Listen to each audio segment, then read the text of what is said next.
From Mamamia, welcome to The Spill, your daily pop culture fix. I'm Laura Brodnick. And I'm Ksenia Lukic. And coming up on the show today, two of our favourite actresses have hot, sexy new boyfriends. That's the headline. I was trying to make it sound smarter or more in depth. No. We've got a cultural critique. We don't. We've just seen some hot, sexy photos and we're going to talk about how they came about. Plus, a very controversial pop star is in more controversy again. I know. That's okay, so I'm going to, give you guys the scoop on this one. There's a lot to be said for it. She's been, I don't know why I'm being so cagey about this. It's JoJo Siwa. Yeah. JoJo I was going to say, well, guys, how will you know who we're talking about? Did you read the show notes before you listened? It's going to be in the podcast title. Yes. Anyway, JoJo Siwa's released a cover of Bette Davis Eyes. We're going to talk about it. There's a bit to go into. Yes. And there's been some new developments as we were recording the pod, so that's very exciting. But first of all, I must talk about a very important news item that crossed my desk today. And that is the fact that Kesha, who I just got to say, I freaking love Kesha. I love all her songs, bangers.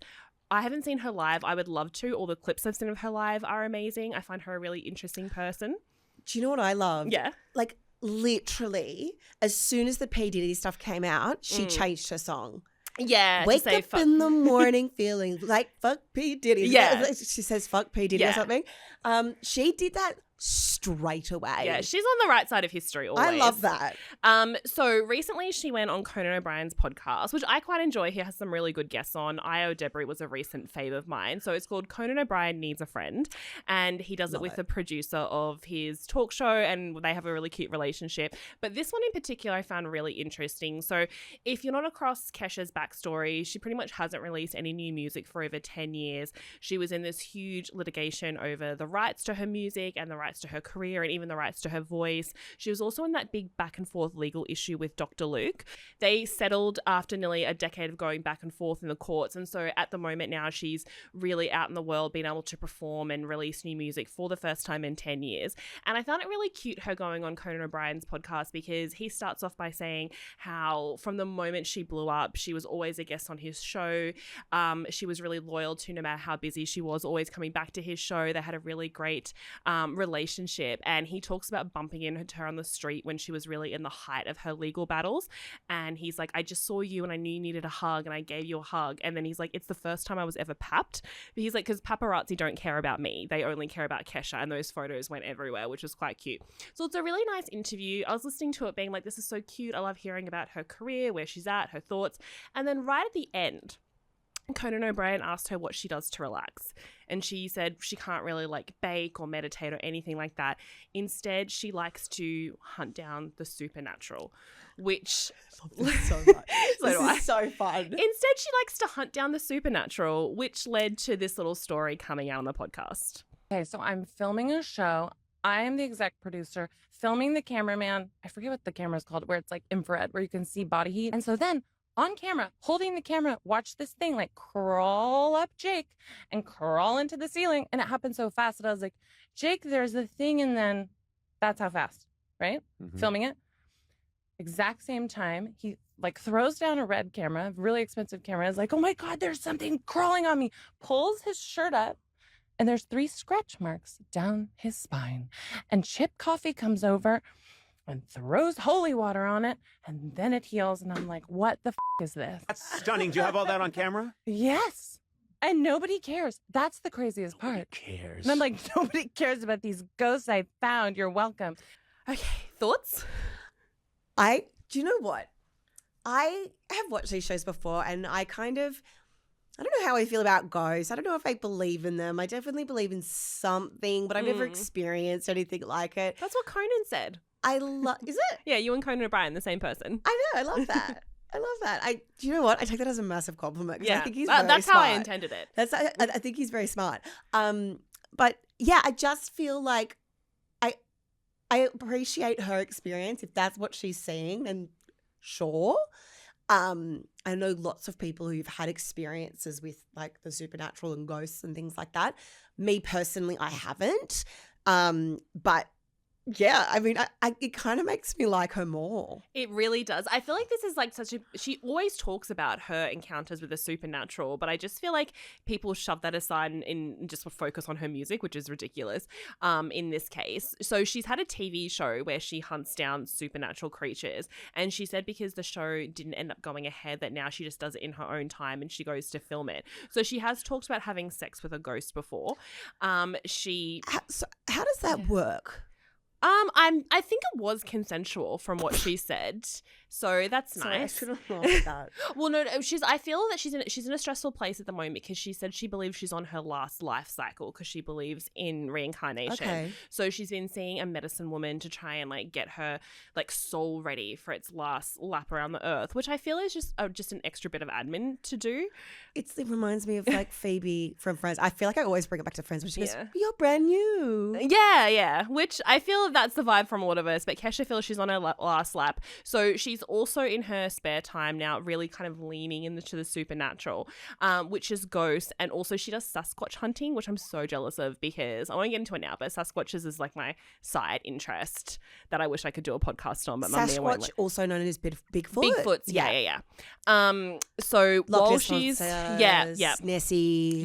Yep. Okay, great. Love it. I'm just saying some of those things haven't been disproven. Anyway, so now Kesha's on this ghost hunting in her spare time as she relaunches her music career. And that particular clip was taken, like she's saying it so matter-of-factly. Like the thing about the woman is she believes in the supernatural, but she has absolutely no fear. So that video was taken in an abandoned insane asylum. So already red flag, you wouldn't go in there. It's known to be quite haunted. No one goes in there because the locals are all terrified. She went in there with her friends and they were filming and they were in there for ages. She was saying, this is in the build-up of her showing that clip. And she's like, nothing was coming out. We knew there were ghosts there. We knew there were demons there. That's a wild card. It's like demons now enter the fray.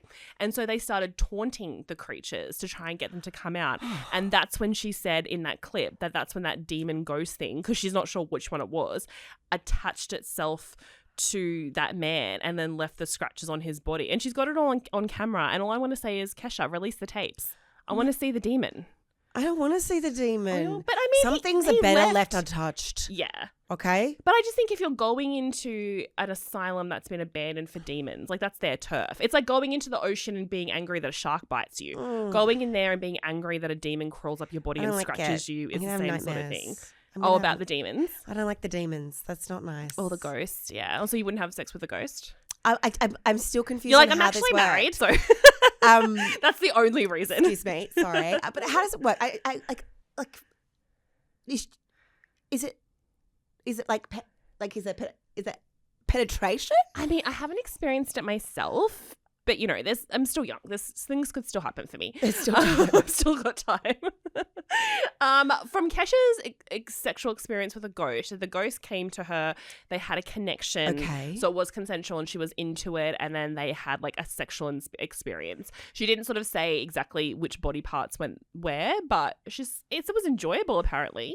Maybe that's the next frontier of dating, because I'm just going to say the dating pool in Sydney is not great. And I've heard from other people in other cities also not great. Have you seen all of these AI relationships? Yeah. I've just been listening to this, just going off the track slightly. I've just been listening to this podcast about this AI thing called Replica, and it was all of those couples and them getting really aggressive. It's really intense.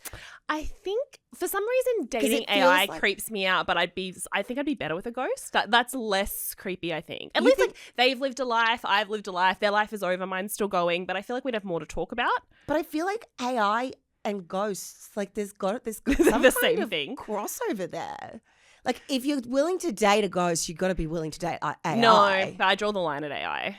Okay, but okay, this like leads into a whole conversation about the definition of sentience, and how intelligent do you need to be like sentient. There's a lot going on there. There's a lot going on. Anyway, it's a great podcast. We're so glad Kesha's back. She's making music. She's out in the world. She's hunting ghosts and demons in her spare time. We'll link the podcast in the show notes so you can listen to it. And if you've dated a ghost, please do let us know, because that is kind of where I'm at the moment. Okay. LB, in a move that has surprised absolutely no one, JoJo Siwa has pissed everyone off again with her cover of Bette Davis Eyes. Have you heard this cover? Yes, I saw the teaser clips. I saw the video clip where she's all done the old Hollywood style, and I have listened to the release on Spotify. Yeah, okay. So I've given her my streams and my attention in every different platform. Okay, so this was, you know, a cover of the 1981 hit by Kim Carnes. And as with sort of everything that JoJo Siwa does, there's a lot of really negative backlash around it. Now, there was an initial response from Kim Carnes, which was then deleted. But just before we started recording, she made a statement to TMZ. And this is what she said in response to it. And I think this is actually very, very key. In the statement to TMZ, she says, "When I first saw my original performance placed side by side and then layered on top of a new version of Bette Davis Eyes, I can only speak to how it initially struck me. The phrasing, the tone, even the little inflections, it all felt a bit too close." And I think this is the key thing here. I think what's bothering people is not necessarily the fact that she's doing a cover because she doesn't have original music at the moment. I think it's the fact that usually when a cover is done successfully, it's done so when you reimagine it. Think about, like, I don't know if you saw the G Flip Cruel Summer when she did the cover of a Taylor Swift's Cruel Summer. That was beautiful. Or like Royal Otis's cover of Linger, the Cranberries song. Those two are really good. Or any of like the Leica versions that people have done in the past on Triple J. That is when you reinterpret it and use your artistic ability to reimagine a song. Whereas JoJo hasn't done that. She's literally, you can listen to them side by side. Even the raspiness in the voice is really jacked up a lot in JoJo's version, which people have found a little bit frustrating. Then and I think that's why people are so bothered by it, because it's almost just like a copy rather than a reinterpretation. Yeah, exactly. And I guess it's the whole thing. It's like artists always cover each other's songs, but when they do it live, it's often like a really kind of stripped back acoustic version. Or even like was it Gwyneth Paltrow who covered this song many, many years ago, Bette Davis Eyes? I feel like that was like one of my first introductions to it because I was a child and I didn't have a good musical knowledge. But when Gwyneth Paltrow would sing it in that movie Duets, or when she got up on stage, because she like toured around that song, she was like her party trick, she would do it everywhere, but she had a bit of a kind of a sweeter interpretation of it. She didn't have that really intense raspiness, so I don't think anyone jumped on her. But I think with JoJo Siwa, it maybe looks a bit like a copy and paste. I can understand why she's done it though, because the whole kind of backstory to this song is that I mean, the last time we talked about JoJo Siwa was when she was blowing up into worldwide news because she was on Celebrity Big Brother.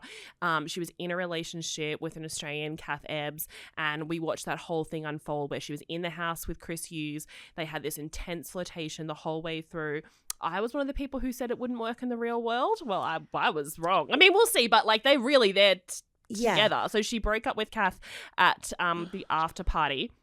And then she and Chris Hughes they were photographed in the days after Big Brother, but then she went back to America and they weren't photographed together. Then holiday pics started coming out of them. And this is where the song comes in, because then JoJo went on a tour.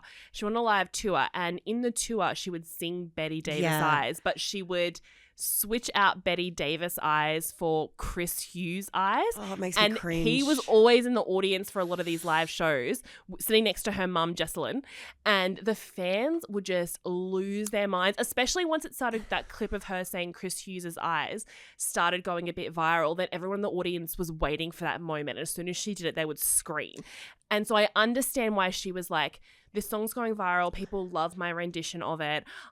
She did all these little teasers of it online, and then she kept sort of saying, like, it's like she was like baiting her audience. She's like, what do you want next? She's like, I've done this cover, and then she's like, I've done the film clip, and she released these teasers, and then she kept saying, should I release it on Spotify? Should I release it? And obviously she was going to release it all along, but it was like building the hype, and so I do think that she was thinking that there would be a different reaction to it. I think that, you know, that there's a clip of it that I watched earlier today, and it really makes me cringe because everyone's like turning around and they're putting the cameras in his face, and he's just sitting there and he's like, he's loving it. He's loving the but attention. Like, honestly, if that were me, I think I would crawl back into myself Like that yeah, but makes Chris me Hughes, he's so a reality star uncomfortable. he's on multiple reality shows. I think he's loving I think he does like JoJo Siwa. I mean, you know, if you listen to them, they're crazy in love, and I'm sure they are. But I also think he, along with being crazy in love, he very much loves the attention that she brings him.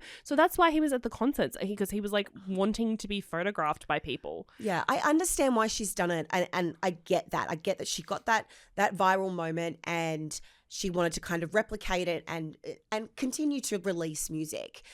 However, because it is such a copy, it just feels inauthentic and it feels like a karaoke recording rather than a legitimate artistic expression. And I know that sounds a little bit wanky, but you know, Kim went on to say in the same statement to TMZ, I believe artists have the right to speak openly about how something makes them feel, especially when it's as personal as your voice. These days, our voice is one of the few things we truly own. So when it feels like your voice is being borrowed, it strikes a deep personal chord. Yeah, and look, I definitely get that, because she would be watching all of this unfold and feeling that her song's been disrespected. So I totally believe that. I also feel for JoJo because, I don't know, I've been watching this woman now, I guess, on screen since she was a tiny, tiny child, because even though I don't watch reality TV, I weirdly watch Dance Moms, and she's so cute and sweet on that, and she just went through such a terrible time, and I think a lot of people have also watched her over the years, and she shares so much of her life online that you feel like you know her personality. Yeah. So I feel like she would be very crushed by that. At the same time, I feel like almost that's the price you pay for the kind of performances that she does, because I know that JoJo has like a hugely successful empire, but a lot of that is built on her branding and her dancing, and she's released a lot of music, but she's not the type of artist who has a huge back catalogue of music that will keep her in the charts, that she can tour, especially as her fandom is aging and changing. And so that's why I think she did that whole thing with Karma. Like it was I mean, that song's fine, it's like a cute pop song, but it was stunt releasing. Like, it was a stunt in terms of like her big makeover, which she's completely not followed up on. She's like the one girl who goes to a goth party once and then just like wears her same pink top the next day. I think the thing is as well with Karma, what happened is there was so much negative backlash around it, particularly around the dance, which yeah, well, you're gonna do it. was just so viral. It was almost like she knows that there's going to be this negative backlash on anything she does. So she's like, why don't I just lean into it? Because it doesn't seem, I mean, I'm sure it bothers her. Yeah, I'm sure. I don't think she's chasing negativity. I think with each of these releases, she thinks, because she had positive reinforcement her whole time being a child and a teen star, not from the people on Dance Moms, but from her fans. Like, her fans loved her. Like, you can't stress enough, like, we're not the right age demo for that, but you can't stress enough how much kids loved her. Like, I remember her going on the Kardashians because, like, all the Kardashian kids were so obsessed with her and they were so starstruck. And, like, Kim Kardashian was starstruck because, you know, she was such a huge thing in America at the time. But I think Karma was very stunt, kind of a pop star act, in terms of like, she's a stunt performer, she has to shock people a little bit, and because she did that whole shocking release for that and then it died down, she needed something else, and so it was releasing this song that she knew people would either obsess over because of the reaction to Chris, or they would be like, what the hell is she doing, why is she doing it like this? Like, I think she just needs that. I don't think it would end the same with her if she just released a song kind of like as herself and it was just a nice song. Like, she needs that stunt element to it. She needs to reach out to G-Flip because they're mates. Well, they were mates. Yeah, that's how she met. That's how Heads, she met right? Kat. Yeah. So she needs to reach out to G-Flip. I wonder if they're talking though after that whole situation. Reach out to G-Flip, get some tips on how to do a cover. Yes, because again, I've got a soft spot for that girl, I have to say, even with everything that's happened, and I would just love her to just be able to release a song in that cute little raspy voice without getting completely dragged over the coals in every corner of the internet. Well, considering my voice is very raspy at the moment. Oh, you're going to sing Bette Davis Eyes? She's got Bette Davis Eyes. It's like JoJo's in the room with us. I know. Okay, I just want to preface this next segment with saying, I know I'm a trash person. Okay, I know I'm a trash person for bringing this up and for what I'm about to say. But don't defend me. Okay, I won't defend you. What were you going to say? I was going to say that it's like positive what we're saying, but it's like a bit salacious and a bit gossipy. No, I know. Looking at paparazzi photos is wrong in saying that. So new paparazzi photos we won't reshare them. So if your eyes come across them, that's on you on another platform. Some new paparazzi photos have come out of Reese Witherspoon in a very luxurious looking spot. She's on holiday. She's doing, making the most of the summer months on that side of the world. She looks incredible. And she is full on passionately making out with her new boyfriend, Oliver Harmon. I love it. So they're in Saint-Tropez in France. They're out on a beautiful luxury yacht. She's wearing white swimmers. It's all very, they're all wet and they're kissing and they're on boat. Yeah. It's very Jeff Bezos coded. Exactly. And look jealous, that's all I'm going to say on that. So am I. I want to be on a boat in Saint-Tropez. I know. I wouldn't even care if I was making out with a finance bro like she is. Anyway, Reese Witherspoon, she's been linked to this man since October of last year, but this is the first time they've really been seen in this very passionate kissing situation. So she divorced Jim Toth after many years of marriage. They share a son together, and that didn't really make a lot of headlines, which I'm glad because she so went through the ringer after her divorce from Ryan Phillippe, just because of the fact they were in movies together and they were the two hottest things in Hollywood at the time. So I do love that she sort of had that divorce, and people talked about it, but there was no people weren't attacking her that I could see, at least, and she wasn't getting bombarded in interviews being asked about it. It's like they actually could just separate and go their separate ways. So everyone's loving these photos, and what's kind of interesting about it is that I don't think that she'd call the paparazzi or set it up or anything like that. I don't feel like Reese Witherspoon is quite that type of star. You've seen the photos. They're not. Well, this is how you can tell which paparazzi, that's important to know, which paparazzi photos are set up and which are not. Because I think they just knew they would get papped, and they were very happy to have that done. And Reese Witherspoon lives in a lot of Hollywood hotspots. She lives in like Brentwood in California. I don't know if you've been there, but like you can go there and do star spotting if you can kind of get through the gates, because there's like one supermarket all the celebrities go to. There's like one beach area they all go to, and Reese Witherspoon's always papped around there. But it's just an understood thing that if you go out there, you get papped, and the photos don't sell that well, because like how many photos of Reese Witherspoon in like a white dress walking into a shopping center can you sell? So I think in this area, they knew they were being papped, but they didn't care. And I think it's very old school Hollywood of them to... By old school, we mean like 2000s. Yeah. Our kind of old school. Like back in the day where you didn't want to announce it via a red carpet photo, because that's a very big, bold statement to walk a red carpet together and pose together. It's very, very, very public.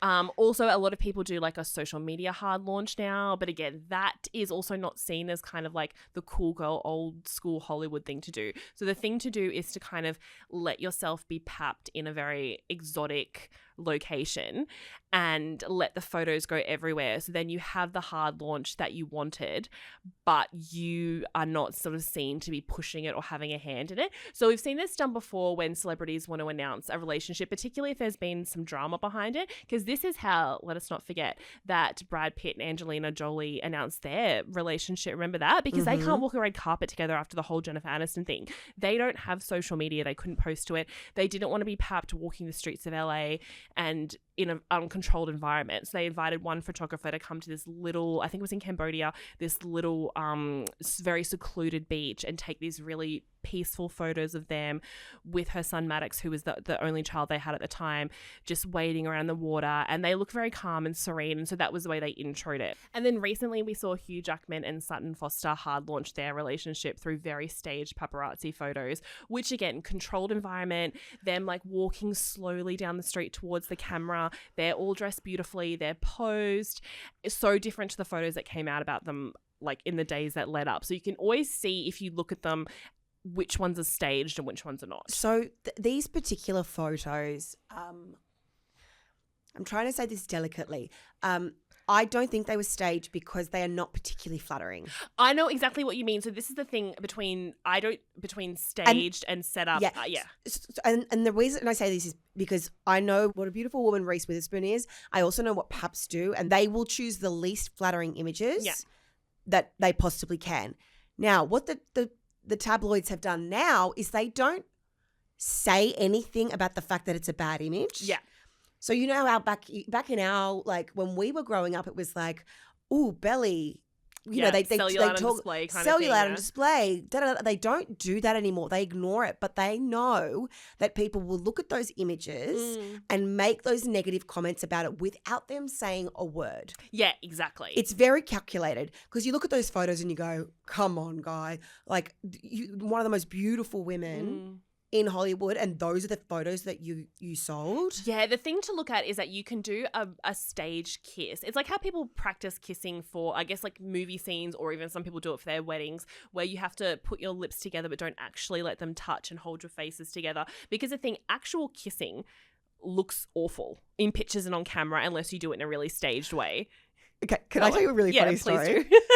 So I did a like guest spot on Home and Away Love that for you. a long time ago. And my role was basically I was like the girlfriend of this guy. And I had to drive the car up, we had to kiss, and then he got out of the car and that was it. I just said bye. Like that was my spot. It was like a one-day shoot. I was an extra. I hope you got a Logan on for that. I had to kiss him like probably 30 or 40 times throughout the day. At the beginning of the shoot, the guy says to me, I think we need to, because the first kiss that we did, I just did like a kiss. And then as the day progressed, he was like, "Oh, we need to use tongue because it's more authentic." Oh. And I was like, "Okay, Where I was guess the so." intimacy coordinator in that situation? I know, so I just had to pash this guy for the entire day. Oh. Sounds like he was just taking on a bit of directing into his own hands. It was like funny. Like on reflection, I was like, I didn't need to pash you. Yeah. But yes, so not always a movie kiss. Not always a movie kiss, no. Well, that's the thing about these photos is that, like, they don't look bad at all, but they are obviously, like, it's not like Reese, I think, was, like, telling the camera where to be. What I think happened is, and this is what stars do, is that they've gone to a very Saint-Tropez, France, the summer months, in a very hotspot area. So you know you're going to be papped. It's more so that you're like, I'm happy for our relationship to be out in the world. I'm not going to call the paps. They'll find us. And I don't care if the world knows. And that's the photos we saw. But yeah, I mean, the thing is, she looks very happy. She's like full of, they're making out to such an extreme that I'm just very happy for her. Oh, don't get me wrong. She looks so happy. And I love that for her. What I also love, we've also got another, like, in that same group, I would say. Yeah. Reese Witherspoon is in the same group as this other star. Yeah, which they're is co-stars. Jennifer They're both on the Aniston. morning show together. They are. So Jennifer Aniston, I mean, we've been obsessed with her love life for a very, very long time. And now we have some more information about Jim Curtis, who is her new boyfriend. So he's hot. We just to say that straight off the bat, and again, these are paparazzi photos, but it must be said, it's a hot man. He's so hot. Yeah. He's got this beautiful, like, salt and pepper beard, great full head of hair. Yeah, love. He's on the Propecia. He's got the hair growing. Yeah. So he's a 49-year-old wellness expert, hypnotherapist, life coach. He used to be a, like, on the board at WebMD. Yeah, he's had a rich professional life. The more we delved into him. So, yeah, like, he's a hypnotherapist, transformational coach, and author. So I love that she's in a relationship with this guy as well. It's the same with Reese. Reese, this guy's not in Hollywood. No. I think these ladies, like they know how to release information about their relationship, and they also know when it's time to jump ship from dating famous men. I know. They're ahead of the curve. I kind of love that for both of them. You know, our A-listers, classic A-listers, have been in the industry for a very long time. Both dated very, very famous men, and are now, like, living their peace with men in tech and men in hypnotherapy. Yeah, I mean, look, that's the dream. I know everyone's just like, oh, Jennifer Aniston, poor her, she needs to find a man. But, like, there is something exciting when any kind of celebrity starts dating someone new. The thing about Jim, I did try and look into him because I'm like, what's going on with this man? Like, what's his motive? So he and Jennifer have followed each other on social media, on Instagram in particular, for many years. She's been liking his posts for over the last year. But he's also very sort of in that Hollywood set. And it should be said that Courtney Cox and Lisa Kudrow, her friends' co-stars, also follow him. But a lot of, which is really cute when the friends start following. Do you know what my favorite thing is? The people who go on those deep dives and go and find who they're following, and if they if they unfollow them, like I love Yeah. the time that people have is amazing. But yes, it must mean that they're mates, right? Yeah, so I think he's been in that circle for a while. Well, I think he's a wellness guru. He's hypnotist to the stars. So the interesting thing is that Jennifer Aniston over the years has talked about using hypnotherapy for many things over the years. And one of the things she used it for is that she says she has a very, very intense fear of flying, which for anyone is bad, but particularly in her line of work, when you're having to jump on the private jets and stuff or fly to different locations, all that sort of stuff, a fear of flying would be not only like crippling, but also really affecting your work. Well, it's like Travis Barker, who didn't get on a plane for like 20 years after his accident. Well, yeah, exactly, after being in that crash. And so Jennifer has said in the past that she turned to hypnotherapy and it is the only thing that helped her. And so people do think, like, is that a line to her meeting Jim? So these paparazzi photos that came out, they're very cute. Again, we're trash for looking at them, but they're out in the world everywhere. They're kissing. He's like massaging her. They're like nuzzling each other. There's no other word to use it. They're also on a couple's holiday, which I think is even the biggest step up from going on like a solo holiday and making out on a yacht. So they're on a couple's holiday from what we can see from the paparazzi photos, with Jason Bateman, who's one of Jennifer Aniston's long-term friends, his wife, and then Jennifer and Jim all hanging out together in a foursome. I love that. Jason Bateman is one of my favorites. And he likes Jim, so I feel like that's a good sign, because Jason Bateman is like a very sarcastic, like doesn't like anyone. He's got that, you know how, I don't know if you've ever listened to Smartless, but he's got that really like, it's like he hates people. Oh, great. He gives that energy off, but like in a funny way. Well, I hope Jim's being on his best behavior then. I would say, okay, I want this to work for Jennifer, and I feel like she's a really smart woman and she overall, you know, knows what's going on in the world. But I will just say I looked into Jim and I did find a few reddish, pink flags, let's say. Are you going to give us some red flags? Not so much red. Yeah, potentially. Should I say red or green? Well, yes, you can we do play that. The game? Sure. Okay, let's play the game. We don't have any props for this, guys. I know, if you're I'll just watching do this. So he's written quite a few books, and he's got a website. He puts a lot of his life out there. He's talked before about being in this very complicated relationship with his past girlfriend. He called her Lucy, said that she was his kryptonite, and kind of inferred that she made him act in a bad way. Red flag, not red like flag, in an red flag, intention way, flag, but flag. I don't caught up with the ex-girlfriend, blaming his behavior on her. Maybe there's more to the story. Any guy that says that you have a crazy they have a crazy ex-girlfriend, huge red flag. Next. The bigger one, this is a big one. He has a complicated relationship with his ex-wife, which, fair. You've ended your marriage. That's fair. But he also has a teenage son who he doesn't have a good relationship with. And I believe it was in his book, I was just like reading some of the excerpts. In his book, he was talking about his son having a bad relationship with him and saying, but he lives with my wife and he's really pissed off at me. And I know family dynamics are complicated and I don't want to completely write this man off, but I do think the biggest red flag for me is like when you don't have a relationship with your child, because that's not an ex-wife. It's also a child. Like if they're pushing you away and they don't want to be with you, you have to keep circling especially back and circling as an adult. back. Yeah. Well, yeah, a teenager now, but I guess like that was written a while ago, so they would be a young adult now. But like it's up to you as the parent to like keep. Says to me who don't have children, but I also haven't talked to my dad in 20 years, so it's, you know, swings and roundabouts. Like you've got to think it's like it's not the child's it's fault. not a child's responsibility. And also putting that out into the world of my son's just pissed at me, lives with this wife. It was giving me Brad Pitt vibes. And also maybe like Tom Cruise vibes a little bit. All these like those, maybe I'm projecting these famous men, but all these famous men who are estranged from their children, and then the public, not that these men are saying it, but the public blames the ex-wife. And I'm like, just drawing a line from that over to this man. Let's give him the benefit of the doubt for now. Yeah. And also maybe he and his son are fine now. He hasn't talked about him recently. He has talked about this being on this holiday with Jennifer Aniston. He hasn't named her, but he has put up some Instas and things saying that he's having the best holiday of his life and it's such a lovely time. I bet it's the best holiday of his life with Jennifer Aniston. Yeah. Look, let's give him the benefit of the doubt for now. But if you're listening, Jim Curtis, you be nice to Jen. She deserves it. The Spill is produced by Manisha Iswaran with sound production by Scott Stronach. Mamamia Studios are styled with furniture from Fenton & Fenton. Visit fentonandfenton.com.au. And we'll see you back here in your podcast feed tomorrow at 3. Bye. Bye.